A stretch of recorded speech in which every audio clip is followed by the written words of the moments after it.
Welcome to another episode of Making Space with Angela Dragon. I'm your host, Angela Dragon, and I'm super excited today. I have a wonderful guest, a dear friend and client, Eleanor Robin. Welcome, Eleanor. I'm delighted to be here. Thank you. Thank you for being here with me. I would love for you to introduce yourself a little bit more. You have such a fascinating background and I would call you a serial entrepreneur. Definitely, yes. And so I would love for you to introduce yourself and a little bit more about what you've done and what you're currently doing. So my background is that I have been a mediator, mostly a divorce mediator for most of my career. I mediate some other things other than divorces, but mostly a divorce mediator. And mediators really are entrepreneurs. We're selling a service of conflict management. And so I have been in the mediation training business, and currently I mediate divorces still under a friendly divorce. And I do have what I call my side hustle, which I'll tell you about in a little while. And that's sort of my background is as a mediator. That's how I came in. That's when I met you. Mm-hmm.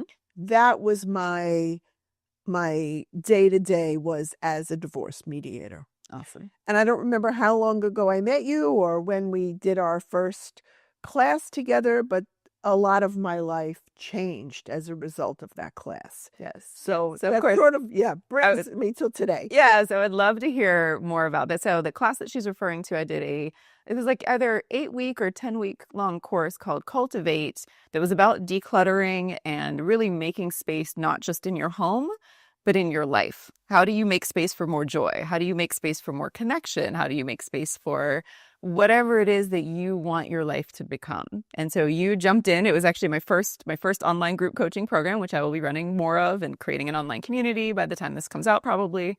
So I would love to hear more about what you got out of the course, your insights, your takeaways, how that impacted your life. So I have had an interest for a really long time in elder and aging issues. Maybe 15 years ago or so, as I was sort of moving into early elderhood, I started teaching something called elder mediation. And so aging and elderhood has been really in my mind for a long time. And one of the big issues in aging and elderhood is the stuff. What do we do with the stuff? And I see the people around me and myself, the people around me often become prisoners to their stuff. They can't make good living decisions and life decisions because they just can't leave their stuff. And unfortunately, what happens is some people stay too long in their houses. Yep. And that last decade of life could be crappy because they're dealing with stuff. And anyway, so I had signed up for your class, but leading up to signing up for your class, I do have, of course, issues like most of us baby boomers with stuff. And I had a lot of my own stuff, and I love going to estate sales. And so if you go to enough estate sales, even if you try really hard to hold yourself back, you end up buying more things. And at one point I limited myself to, I will only buy things that go in the yard. I will bring nothing else into my house. That was sort of my one rule. How big is your yard, though? It's big. That could be still a challenge, and there's no limit. No, I have a big yard. So, but I have a friend, and the two of us would go on Saturday morning, and we sort of made it our thing, and we would go to breakfast sometimes in these estate sales, and we really enjoyed our time. We would call it, we were sailing. And then somewhere I saw you offering this class, this group coaching program. Program. And I said, oh, that's really for me, because I know I do not want to end up like these people whose houses I am going into for their estate sales. Some of them have, passed away and they left this house full of stuff for somebody else to clean up, which I know I do not want to leave a house full of stuff for somebody else to clean up. Yeah. Some of them have gone into facilities and they can only take enough for their small apartment. Mm-hmm. And so all the rest of it is left behind for some estate sale company to come in and liquidate. Mm-hmm. And neither one of those is something I would like to see happen in my life.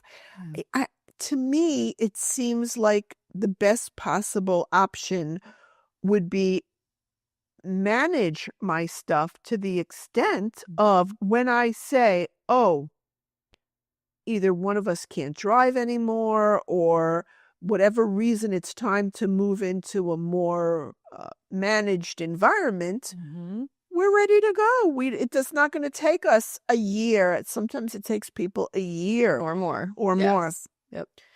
to go through their stuff. So I started taking this class with you, and it was life-altering. First of all, I had a chance based on the questions that we were answering and the things that we were doing. I had a chance to look and say, what has to go first?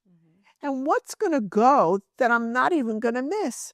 What am I carrying around that there's absolutely no reason to carry it around anymore? And those were the things that were easiest to get rid of.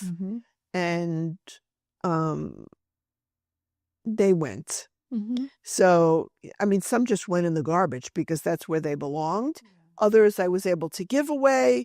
A few things I sold. One of the things, though, that I realized I was carrying around that was unnecessary was I had a collection of coins. And I don't even know where these coins came from. I remember you talking about them. You're like, why do I have these? I'm like, I don't know. I was never a coin collector. Some, I believe, were my husband's. Maybe some were my mother's. And I have no idea how we ended up with all these coins. And so that was one of the first things that I said, we're going to get rid of the coins because they're heavy. They're not that big, but they're heavy. And I want to get rid of them. And so I tried to figure out how can I best get rid of the coins. And I went to coin clubs. Very slow process if you want to sell your coins at a coin club, like really slow. And I went to a coin store, but I kind of felt, I don't know, it just didn't feel right to sell them to the coin store guy. Anyway, I decided I wanted to sell them in an auction. And I looked into the auction options. I love the auction concept because the auction concept, if you have two people who want something, that's all you need for an auction is really two people. Yeah, who are willing to pay for the thing. Yeah, yes. Who are both interested in it at the same time. That's it. As long as you have two people, I believe that generally you will get to close to what it's worth or what it's worth, maybe sometimes more than what it's worth. So I love the auction concept, even in divorce mediation. Sometimes when people were fighting over something, I would tell them, well, then we're going to hold an auction. Oh, you're nice. fighting over this yellow chair? How much are you willing to give her for it? Yeah. How much are you willing to give him for it? And whoever the highest bidder is going to buy it from the other Auction one. as mediation. I love it. Yes. So I love the concept, but I couldn't quite find the right auctioneer. And so I decided I'll become an auctioneer. So was it the coin collection that was part of in my course? I didn't know that's what veered you into your next business venture. Oh, I love that. I didn't realize the connection. Yes, that's where you say it was so life-altering. Yeah. So at the time, somehow I thought I had to get an auctioneer license to hold online auctions. I knew I didn't want to do in-person auctions. In hindsight, now that I know so much about auctions, I didn't need actually an auctioneer license. It was enough to have an auction business license. But just like in my mediation career, I'm a bit of a credential junkie. So I got an auctioneer license too. So now I am a licensed auctioneer. I took a class, an 80-hour class. I took a test. State of Florida has a test, and I got an auctioneer license. Nice. And then I started holding online auctions. And so far we have held 4 auctions. Congratulations. Thank you. And it has been an amazing learning experience. Amazing. I think as an elder person, it has been really good for my brain to have to learn a new business. Right. And even though that's a little crazy, I mean, who in their 70s starts a new business that they really don't know? Eleanor Robin does. Yes. My husband says, what crazy person starts a new business in their 70s that they really know nothing about? But it has been so much fun, and I am so enjoying it. And I learn so much, and I love researching all the things, trying to figure out what they are. Anyway, so it expands because all my friends are old, for the most part, and all my friends have too much stuff. Of course. Yeah. And so when The American way. It is the American way. Yes, that is. And so when I would tell them about my auction business, people started giving me things. And so I have been auctioning off my stuff and my friend's stuff. And every time I get rid of something that has just been sitting in my house really for no purpose or reason, it feels really good. Yeah, absolutely. And that's the work that my team and I do. We don't sell anything, at least right now. We just help people make decisions about what to keep, toss, and donate. Yes. But I want to come back to what you said before about just your awareness around, okay, I don't want to leave a mess, right? Like there was a workshop I did recently, partnered with a realtor, called Leave a Legacy, Not a Mess, where we talked all about not leaving a mess for other people, because I think so many of us have resistance to thinking about our own mortality. Yes. That it's like, oh, that's a long time from now. I mean, and that was me included a couple years ago, up until I had a bunch of health challenges, some of which you know about, where all of a sudden I'm like, oh my gosh, what if I don't survive this major surgery? Yes. I created my will at 40. I was 43 at the time. I'm 45 now. Created my will and had to make all of these decisions about what happens to my business, what happens to my stuff, what happens to my book and my earring collection. How can I? And some of it was really, really hard because it's thinking about the future. And at one point, it was really funny that my attorney that was helping me create my will and all the advance directive and like all that big scary stuff, she said to me something about, well, if you die, something about some specific thing we were talking about. She was, well, if you die, and then she was like, when you die. I was like, yeah, this is not an if for all of us. It's a when. And I think because of the work that I do, I already had more awareness than the average person of these situations, because we see sometimes heartbreaking things. Yes. Where somebody suddenly passes away, even if they were an older person, and their family suddenly is burdened with a house with 30 or 40 years worth of stuff while they're in the midst of their grief. Yes. Then they have this thing that's like, technically it's an asset. It's a house they could sell. But it has 30 years worth of stuff in it that has memories, and siblings are fighting over things. And there's so much chaos that can be prevented. Yes. When we have that awareness of, okay, I'm at this season of my life. Eventually, I'm going to be gone from this realm and my stuff is still going to be here. What is the legacy I want to leave, and how do I want my things managed? And some of it can actually be really joyful. Yes. Surprisingly, like me writing in my will, thinking about my earring collection. And being like, I want my friends to come to my house, whatever friends are alive when I'm gone, I want them to come to my house and have a party, and everybody takes home a pair of earrings. I was like, I love knowing that people know that, right? Like that's thinking about the end. And there's a death doula named Elua Arthur, whose work I adore. She has an amazing TED Talk. We'll link it in the show notes.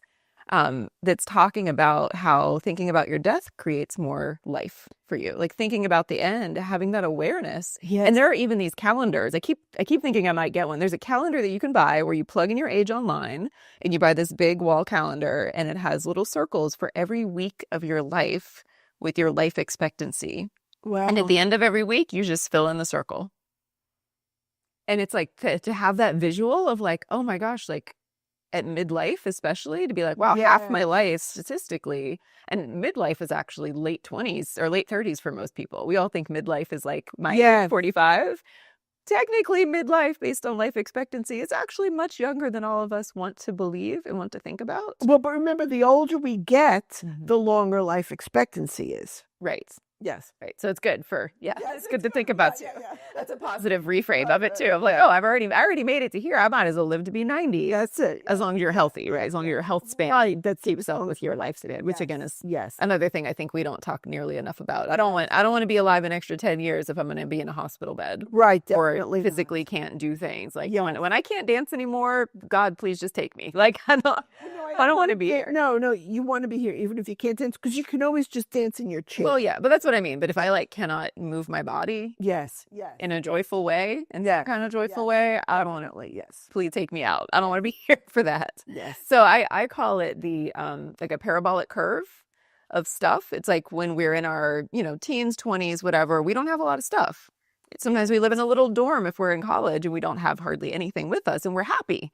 Right? Our life is external. We're going out with friends. We don't care. We don't spend time in our little dorm or one-bedroom apartment or whatever. And then, we get into our 30s and 40s and sometimes 50s and we're like having kids and own a business and again, expanding, right? It's that season of expansion where we're increasing the amount of stuff that we have. And then at some point, usually 60s, 70s, sometimes not until our 80s or if we make it that long, then all of a sudden we're like, oh, I have too much stuff. I have too big of a house. I have too many things and it's a burden. Yes. Right? When it becomes like, oh, I'm acquiring. And then suddenly it's like, no, this is too much house to maintain. Mobility issues where I have a 2-story house and now I need to just be on the first floor. There's so many reasons just to have awareness of that. I call it the bell curve of stuff. Yes. And I think because you were going to those estate sales, you saw the potential future, which I think a lot of people just don't even think about it. Yeah. A lot of people don't see that at all. I definitely saw the potential future. There was a woman here in town named Shirley Bloodworth, I think it was, who she was an amazing elder. And she once she was involved in the aging in place movement. And she said, everybody wants to age in place, but they don't realize that the place ages faster than they do. And that's a problem. I've never heard it put that way. But she was right. Yeah. And she eventually did move into the village. That was where she lived the last few years of her life.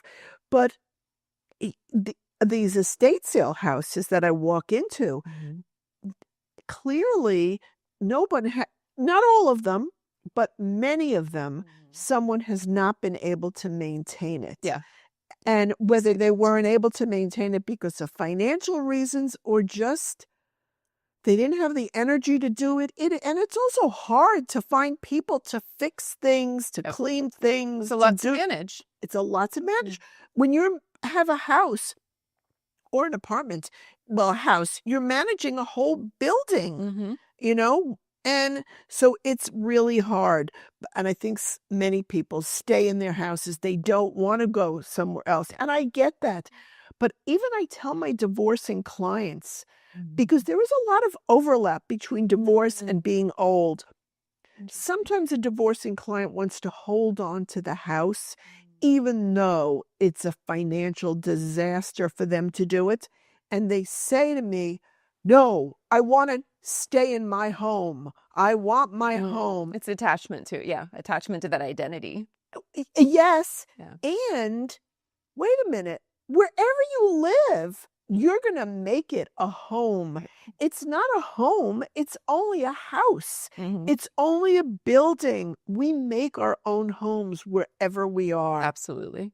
And I think sometimes people don't realize that. And they wait until it's too long and they don't have the energy anymore to pick themselves up and move forward. Yeah. And so often, thank you for all of that. I wholeheartedly agree. And that's what we see all the time in clients' homes as well.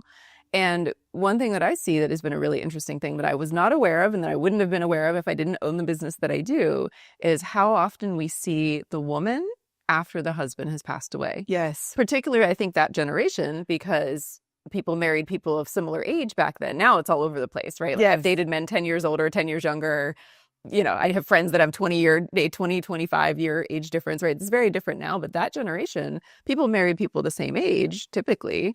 And then the man has a shorter life expectancy, and it's usually the man passes first. Yes. And then that's when the family calls us. That's when the wife calls us and says, yes, I don't know what to do. I'm overwhelmed. I can't manage this house by myself. yes, I need help either decluttering so that I can live here and manage it better, or potentially downsizing and thinking about moving, or the adult child of the mom calls me. Yes. In my generation, it was unusual for somebody even to stay single. Now, there are plenty of people who did, but most couples. Your generation is much more common for people to stay single. So it's going to be a different elderhood because so many of you are not partnered. And so, you know, the partner who dies first, in a way, it's easy for them. They didn't have to worry about anything. They just went, and the other one is left. Yeah, left with all the responsibility. And what we see oftentimes, again, in your generation and a little bit older, is that the wife doesn't know how to do half the things. Like they have that beautiful, to me, it's beautiful interdependence where the man takes care of certain things and the woman takes care of certain things, and they partner together and they work really well. But then oftentimes the woman has no idea about what bills are paid or not, or the retirement accounts or investments that the husband managed their whole life. And so that's something, again, that's very different from my generation. Yes. And I do often think of 20, 30 years from now, what is my life going to look like? Right. And what is all my friends that are my age, what are our lives going to look like? And how do we create, I think about this all the time, how do we create support systems? Because I see it in clients' homes, again, your age, around your age group, and 5-10 years younger or older, where the husband has passed away, or the husband has Alzheimer's or dementia or something else where he's not fully there in the partnership anymore. And it's the wife's friends, it's the client's friends who are there, right? And so that's why I often talk about building community, investing in friendships. Don't just be insular and isolated with your partnership or by yourself.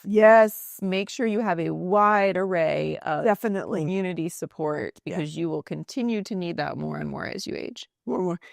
Before we end, can I tell you one story? Please. So I walk into an estate sale, and it's like, you know, like in parts of Gainesville, there are these like houses with smallish rooms. They were built in the 60s.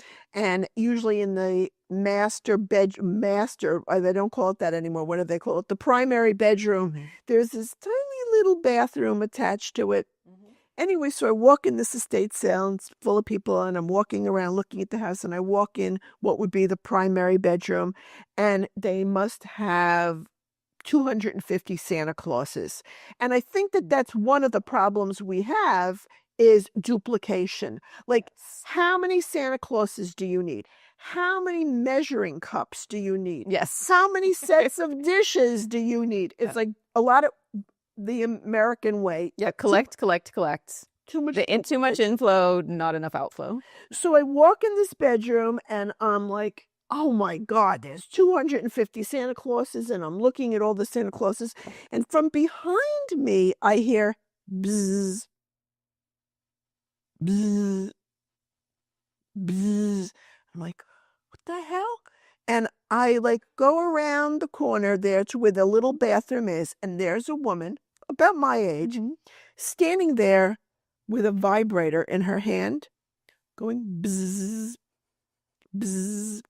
So somebody, whoever was running the estate sale, obviously didn't go through it and take out things that I think should not have been there. Oh my gosh. And when I saw that, I said, oh no. I am not letting that happen to me. I am not letting that happen to me. I do not want people invading my space after I am no longer there. Right. Telling all your business. everything. All your business. That's what happens. That's So what somebody happens. eventually has to, and I think about that even for myself, especially with my health challenges a couple years ago. I was like, if I died tomorrow, where's my journal? Like I gave my best friend access to my journal online, and I was like, you delete this immediately. That's it. First step before anything else, you delete that journal. I don't want anybody ever read my very personal things. I don't tell my therapist. Yes. So that's it. Is like,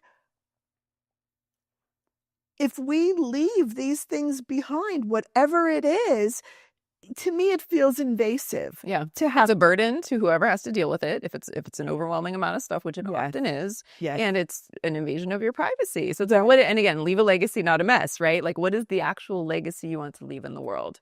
Not like, why did Eleanor hoard all these coins? Yes, that's not how you want to be remembered. No. And what are they going to have to do? Are they going to also have to get a side hustle of an auction business to get rid of the coins? I don't want to do that.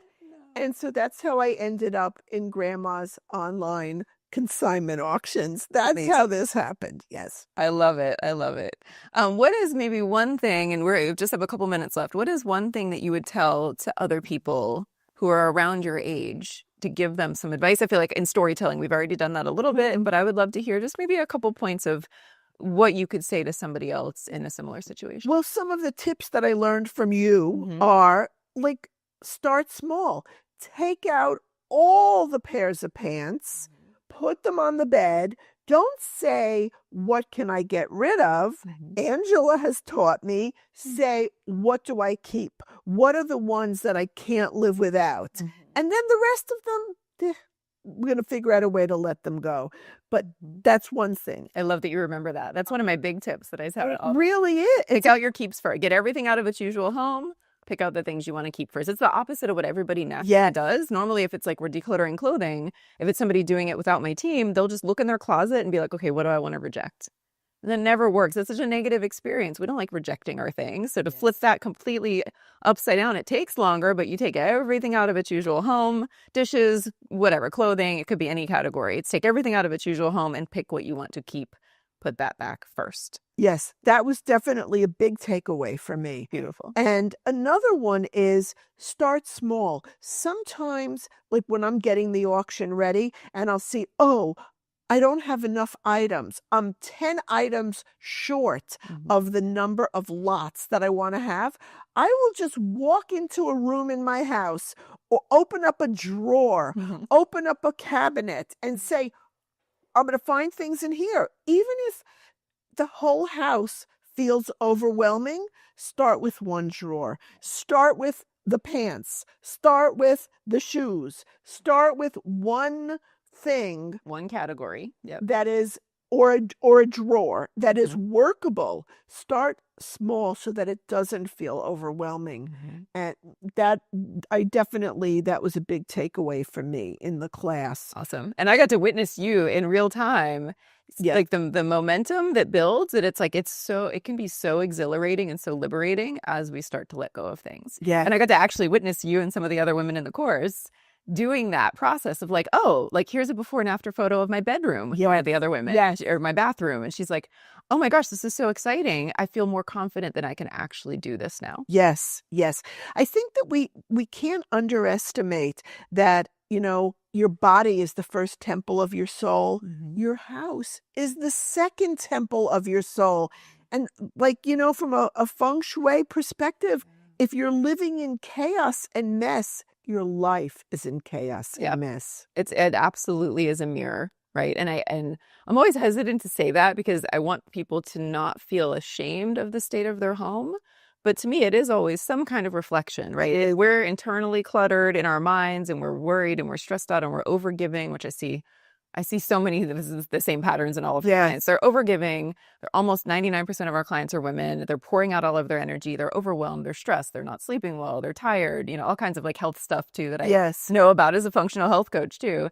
And I see them just pouring out their energy and not focusing on themselves. And then their house is a reflection of them not pouring energy into their home environment to create a sanctuary for themselves. That's why almost always when my team and I are in clients' homes, if it's the whole house, needs attention, we will start in the bedroom first. Mm. And they'll say, oh, but I want to work in the living room first because that's what everybody sees. Or if they have kids, I want to work in the kids' rooms first and take care of everybody else. It's like, no. We're going to take care of you so that even if the rest of the house is chaotic, as we work through this, you should have a sanctuary at the end of the day where your bedroom is like the least cluttered room in the house. Yes. And it's peaceful and it's truly a sanctuary for you at the end of the day. Yeah. What a gift. You need sanctuaries. Yes, we really do. The world's crazy out there. I love going home at night and being like taking a deep breath and entering my home and thanking it. That's something actually I recommend for clients to do. I didn't talk about that in the course, but when you walk in your house or even when you walk like out of your bedroom in the morning, greet your home. Greet your home and be like, hi, I love it here. I just noticed like, oh, I love this rug and I love this couch and I love my 18-year-old cat. And, you know, just taking that even just 10-second, like, good morning, house. Hi, house. I love you. Oh. I do that all the time now. Uh-huh. And it really has changed my relationship with my home. I'm a renter. My landlord's a little less than ideal. So sometimes I get like a complaining habit. Oh, I wish he would take better care of this beautiful historic house, whatever. And I was getting into a negative headspace. And so I've been able to switch that by just greeting my home and noticing the things I love about it. Because I do love my home. Yes. Even though I don't own it, even though it's an apartment, even though it, you know, has issues, right? But you have magnificent artwork. They do. That is a tip I always give the clients too, having rugs and soft things and beautiful, inspiring, original, just weird art. We need weird art in our homes. I think that I agree. That's important. Well, Eleanor, in closing, I would love for you to just tell people where they can find you and a little bit more about your business, whatever you want to share. Oh, well, my current website, which was created by Nehemiah Harmon at Dynasty Web Solutions. Which is who's producing this podcast. Yes. Is ElinorRobin.com, and Eleanor is ELINORROBIN.com. And there I really talk about everything. I talk a lot about mediation and conflict, and it links to my a friendly divorce page, and also it links to my web page for Grandma's online consignment auctions. So it sort of is a website that covers all of the things that I do, because I guess I just am an entrepreneur who, you know, when I see something good, I want somebody else to be able to enjoy it too. I love that about you. And we are very similar in that way, where I will never do just one thing in the world, even though lots of business coaches are like, Angela, focus. I'm like, but I have so many things like Cuddle Sanctuary and Ecstatic Dance and group coaching and one-on-one coaching and my actual business that pays the bills, which goes Simplify Home Organizing. But I always want to have multiple things where I feel called to do things in the world for people.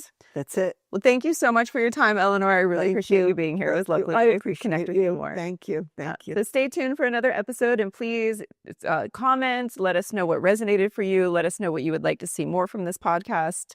And thank you again for tuning in.